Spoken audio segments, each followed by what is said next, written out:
Welcome to another episode of the Saturday Morning Snap Fantasy Football Podcast.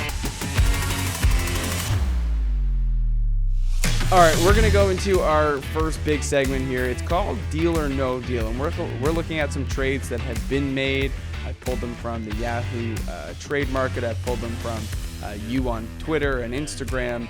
And so we're going to go through them. And all I want to know, guys, is would you do the deal? Deal or no deal?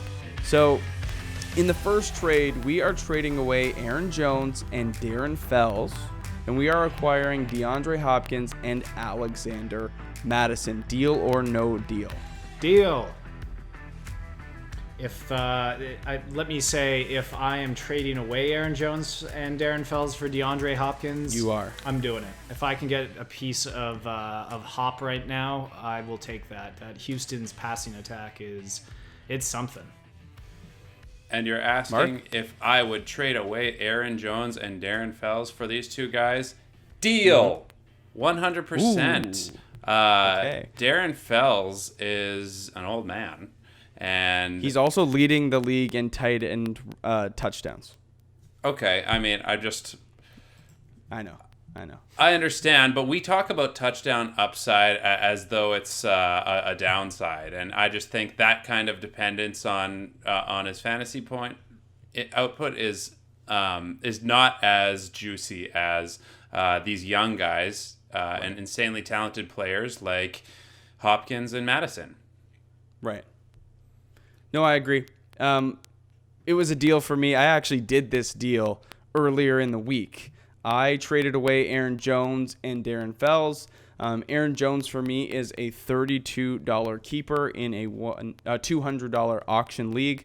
I also have Singletary for $6 next year and David Montgomery for $23. So those are probably going to be my two keepers. I also have Gurley and Tevin Coleman. So this team's fairly stocked. So I traded away my Aaron Jones and Darren Fells and went out and got myself DeAndre Hopkins and Madison to handcuff my Cook, who I also have. So I'm pretty Nice. stocked. Yeah, Nice. so that was a trade that I sort of made there. Good So that was a good one. Yeah, good for me. Woo. Trade number 2. Would you trade away A.J. Green and Tevin Coleman for Le'Veon Bell? Scott, I'm So gonna a guy let you take that's sort this of one. flashed, You know what? a guy that's I'm gonna flashed, say and a I guy that would we haven't not. seen yet. I'm gonna go for the unknown in this situation, just because at this point in the season you've probably been holding AJ Green, waiting for him to get healthy, and if you're still competitive right now, if AJ comes out and plays healthy like a guy who wants that contract money, he will probably be the loudest guy in Cincy with the most to play for. He could put up massive numbers. I want to see Le'Veon Bell, really come out in this second half and be the all-star that we know him to be in the fantasy community. But I'm not really going to put much money on it right now. So I actually would take the unknown, stick with AJ Green. You get Coleman in there. It's a nice little toss-in. And we'll have to see if Le'Veon Bell gets to be Le'Veon Bell the rest of the season or not. So, What are you thinking, Mark? For me, no deal. And let me tell No you why. deal. Well, any time that you have a starter on the most dominant winning team in the NFL, like Tevin Coleman, you don't trade him away. And even though he had a slow performance last game, nothing would be outshadowed by anything Lev Bell has done recently. Those Jets are just completely miscoached. Lev Bell, I feel like if he's going to get into the end zone or if he's gonna find a hole, it's gonna be luck, and it's all kind of based on him. Whereas I think the players like Tevin Coleman are really part of something bigger than themselves and part of an overall better team, better organization. There's a little bit of a threat from Matt Breida, but I think that almost makes it better because those two together are super productive. And to add AJ Green, much like Scott said, if you've been hanging on to him this long, then don't get rid of him now. I think you may as well at least play it out, see how he does for 1 or 2 games right now. I would not make this trade right now. Okay. Yeah, so the way that I see this is that Le'Veon Bell has been fairly consistent in his work role, even though he hasn't really had that huge, boom game that you've been expecting from him. His floor has been fairly high and consistent. Tevin Coleman, his floor has been quite low, but he has had, 30, 35 point games, complete takeover games at times. So I think if you need the more of the boom play, you keep Tevin Coleman as, maybe a running back 2 or a flex play. And AJ Green does provide some upside. However, I'm not really looking to start him. So I think this depends on team need, but I actually think for these two players, you could probably get a little bit more. A guy like Chris Carson might be someone to look at, but as of right now, I would also say no deal. But this was sent to me on Twitter, and this trade actually did happen. So, I advised against it, but it happens. So now, for all you Juju Smith-Schuster owners out there, here's a trade for you, and this is to check the temperature. I am a Juju owner in 2 leagues now. I traded him away in 2, and I still have him in 2. Would you guys trade away Juju Smith-Schuster for a DK Metcalf right now? I would. Oh. I would, and I'm gonna say I would. As we all know, I'm a big fan of Metcalf and that whole Seattle offense. You are. I'm gonna say I'd do it because I have much more faith in Russell Wilson. Obviously, I don't know fair. the criteria of, say, this trade, whether it's a dynasty league or whatnot. I would, if it's a dynasty or a keeper with those implications, I'd take Wilson. It is a redraft league. Okay, it's redraft. Then for this season, I absolutely would, because if it's just for this season, Ben's not coming back. And when Wilson, right, I'd say he's playing at almost his best level yet. So if I can get one of his 2 main options, because I know Gordon's going there, but I don't think that's really going to throw things off the way a lot of people think that it's going to happen. There's enough to go around for both Metcalf and Lockett to continue their stellar fantasy seasons. And give us the goods, Marky. Okay, so this is a tough one because on the topic of redraft, I love Juju Smith-Schuster, and if I had him on my team heading into this season, I would have been just stoked because he is actually such a talented player. But if you think about the people throwing him the ball this season, Mason Rudolph, Devlin Hodges has got to go. These guys are so bad. Like, it is just not within the realm of possibility for Juju to have a good game with those guys throwing the ball because they're antsy and they don't have the confidence. They're not dropping dimes like Big Ben would be if he was healthy. So for this reason, you got to get rid of Juju for DK. DK is putting up game after game right now, and it has been said by Russell Wilson how much he trusts DK. So, that is an offense firing out of all cylinders right now. If someone offered me this trade, I would, in a heartbeat, get rid of Juju. I know we do a bit of devil's advocation here on the show, but not today, sir. I am wholeheartedly agreeing with Scott on this. So here's the thing. Juju has had 3 bust games, and I'm talking 3 points, 3 points, 1 point, 2 points. That is very concerning. DK Metcalf has had 1 bust game. He has 100 more yards receiving and has 2 more touchdowns. I think when you factor in Russell Wilson, the quarterback play, if Ben was here, it's a totally different story. But for me, I would do this deal.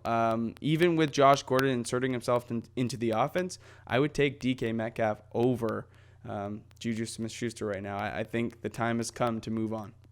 All right, gents, one more trade here. We've got, would you trade away Alvin Kamara for David Johnson and Josh Gordon?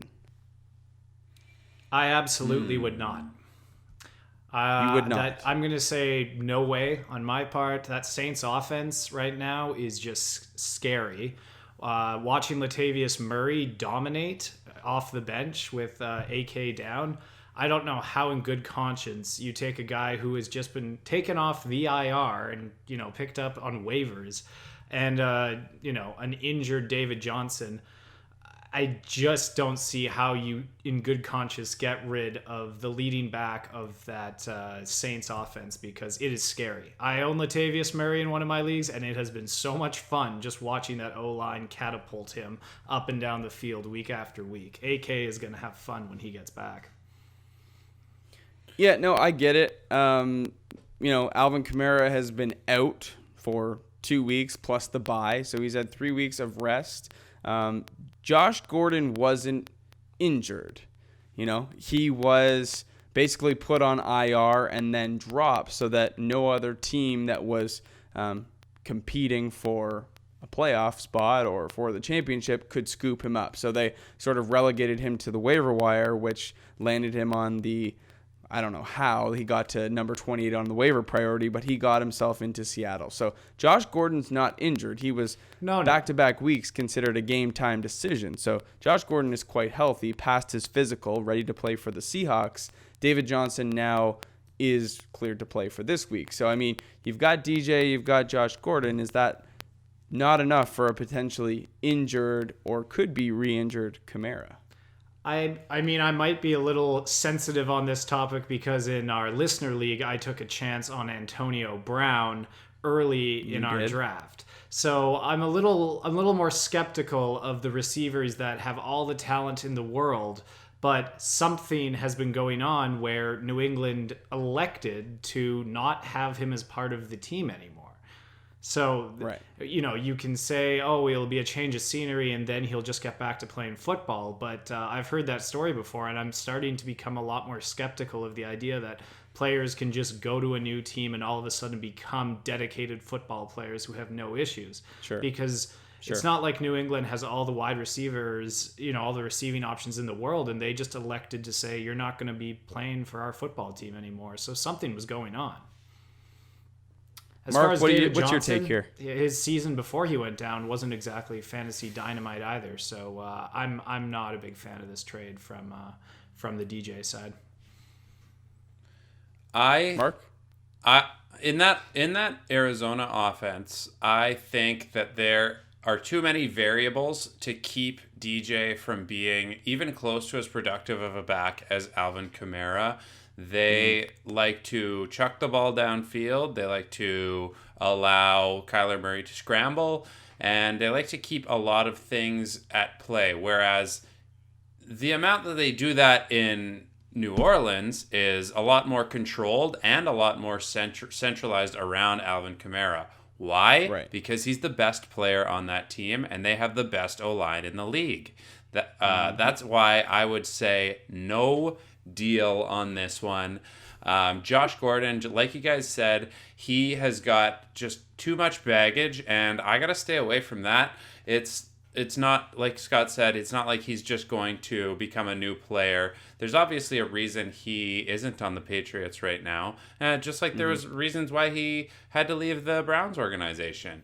Right. Alvin Kamara is a trustworthy play every single time he's not on a bye week, as you can see by his backups even succeeding in his absence. So anytime that you can get Alvin Kamara as a starter on your roster, you hang on for dear life, my friend. Guys, I got a confession to make. I was trying to set Scott up for a deal in our listener league. I've got David Johnson and Josh Gordon. I was trying to get Kamara from him. Good luck sending me that trade, Mac. Damn it. Yeah. I really hoped Scott was going to be like, yeah, you know what? I would do that deal. And I was like, good, you just agreed to one. Could not have disagreed. Damn it, Scott. Could not have disagreed Come on. more. Gotcha. That really backfired. She's still going to do it, except it's going to be like John Ross or something instead of Josh Gordon. Yeah. Put John Ross in for Josh Gordon in different All right, we're going to move on to our next segment here, rest of season stashes. That was Deal or No Deal. Hope you guys enjoyed it. Thanks for listening to another episode of the Saturday Morning Snap Fantasy Football Podcast. Follow us on Twitter at SMS_fantasy. Support this independent podcast at patreon.com/Saturday Morning Snack.